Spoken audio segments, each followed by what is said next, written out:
What do you gauge in trying hard off of? Well, in high school, I didn't have to try at all, and I made great grades.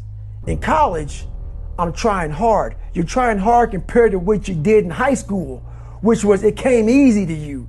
So your reality is something that you created off of something easy. So you trying hard is 2 hours of studying. I'm gonna tell you a difference in trying hard and trying hard. Trying hard is something in your mind just doesn't stop. Where you know 2 hours isn't enough. When I was 297 pounds and I was fat as hell trying to be a Navy SEAL, the scariest thing in the world to me, even to this day, was that could have been the rest of my life. I thought then I was trying hard. That's the scariest thing in the world. I thought then, 297 pound, working for Ecolab, spraying for cockroaches, making $1,000 a month. I thought that was me at my 100% potential. We have no idea until we start trying hard. And I mean really trying hard, where you're obsessed with, hey, this is my new norm. My new norm is that, wow, this isn't always fun. It's not always meant to be fun. And that's when you know you're trying hard. You're wasting a bunch of percentage here. We have 80 more percent that we're not tapping into, because in this other 80% is suffering, pain, failure, self-doubt, darkness, and then a whole bunch of light. But to get to this light, you gotta go through all of this shit. So a lot of us know that. Yeah, I can get over here, but over here, man, this is much better, because I gotta go through this journey that is not fun. This from 20 to 100%, this shit in between is not fun. It's not a magic trick. There's nothing I talk about in that book that's a magic trick. It's all back down to a very primitive mindset of we just have to do. It's like breathing.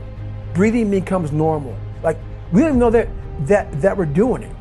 That's how you have to live your life. When that alarm clock goes off at 4 or 5 in the morning, your mind says no. You just say, this is what we do. It's what we do now.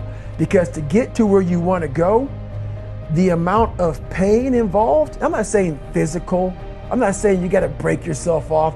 The amount of mental pain of how many times you're going to have to do something that you don't want to do to get to where you want to go is going to be, there's going to be more times you do something that you don't want to do than you are going to want to do it. And that's your new norm. That's your new norm. So then it's like breathing.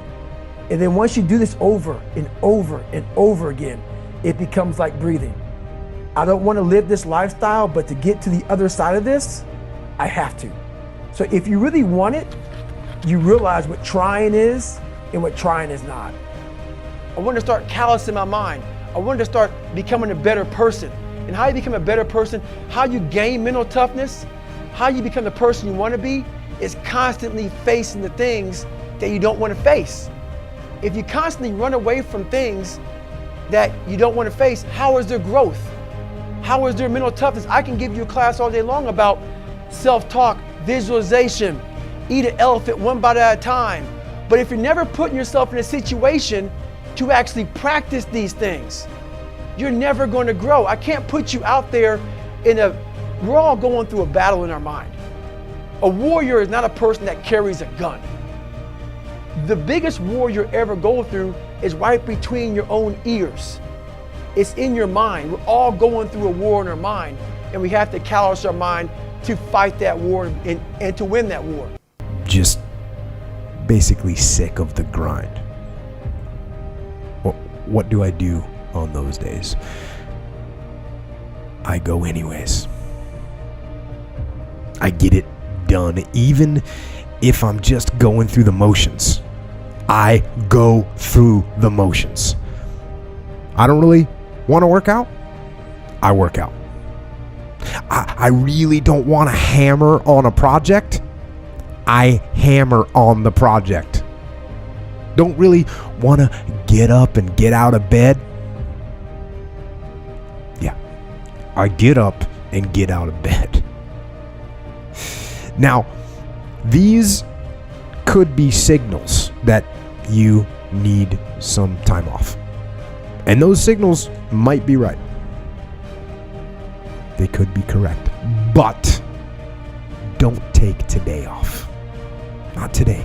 Wait until tomorrow. Don't give in to the immediate gratification that is whispering in your ear. Shut that down.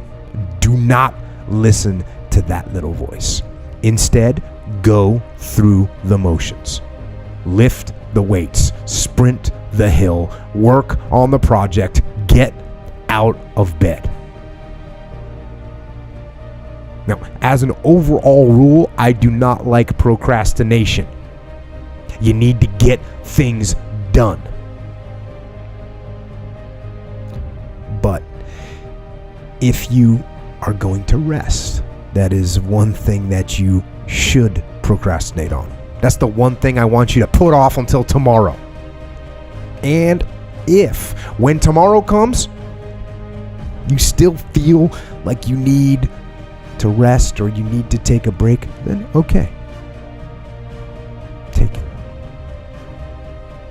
But the chances are you won't.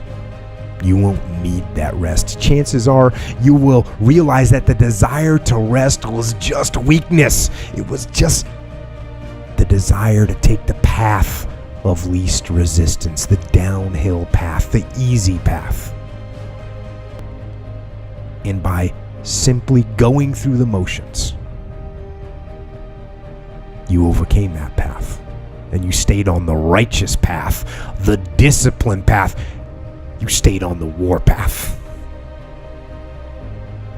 which is right where you know that you belong. Have goals and understand that to achieve these goals, you must apply discipline and consistency. In order to achieve your goals, you must apply discipline, which you have already done, and consistency every day, not just on Tuesday and miss a few days. You have to work at it every day. You have to plan every day. You've heard the saying, we don't plan to fail, we fail to plan. Hard work works. Working really hard is what successful people do. And in this text, tweet, twerk world that you've grown up in, remember, just because you're doing a lot more doesn't mean you're getting a lot more done. Remember that. Just because you're doing a lot more doesn't mean you're getting a lot more done. Don't confuse movement with progress. My mother told me, she said, yeah, because you can run in place all the time and never get anywhere. So continue to strive, continue to have goals, continue to progress.